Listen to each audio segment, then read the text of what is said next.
دوستوں کسی کے ساتھ ہمارا تعلق رہا ہو اور پھر وہ کسی موڑ پر وہ تعلق خراب ہو جائے یا اس میں کوئی دراڑ آ جائے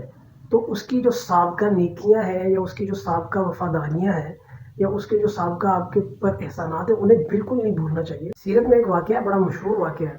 کہ ایک مرتبہ حضرت مقداد اور حضرت زبیر رضی اللہ تعالیٰ عنہ کو نبی کریم صلی اللہ علیہ وسلم نے کہا کہ فلاں مقام پہ جاؤ، ایک عورت ہے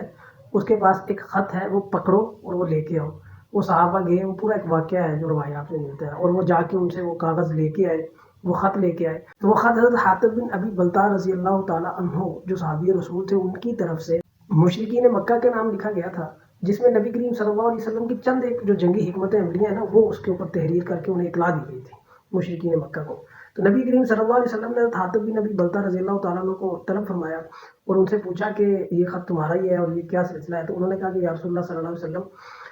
مشرکین مکہ سے میری چونکہ رشتہ داری کوئی نہیں ہے،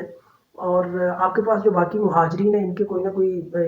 نہ کوئی مشرکین مکہ کے ساتھ رشتہ داری ہے، تو میرے اہل خانہ چونکہ وہاں ہیں اور تو مجھے یہ ڈر اور مجھے خوف ہے کہ وہ ان کو کوئی ایذا یا ان کو کوئی تکلیف نہ پہنچائے، تو اس ڈر اور خوف کی وجہ سے یہ میں نے لکھا تاکہ وہ میرے ممنون احسان رہیں اور میرے اہل خانہ کا خیال رکھیں۔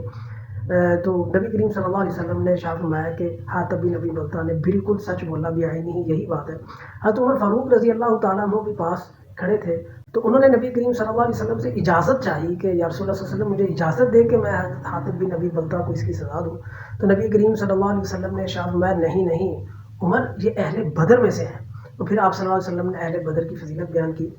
تو یہ واقعہ سنانے کا مقصد یہ ہے کہ جب آپ کہیں اکٹھے رہ رہے ہیں، دوست ہیں یا آپ کا کسی بھی قسم کا کوئی ایسا سلسلہ ہے اور پھر بعد میں کسی سے کوئی غلطی ہو جاتی ہے تو اس کے ساتھ معاملہ کرنے سے پہلے اس کی اچھائیوں کو، اس کی نیکیوں کو اور اس کی وفاداریوں کو، اس کے احسانات کو لازمی مد نظر رکھنا چاہیے۔ اللہ تبارک و تعالیٰ مجھے اور آپ کو عمل کرنے کی توفیق عطا فرمائے۔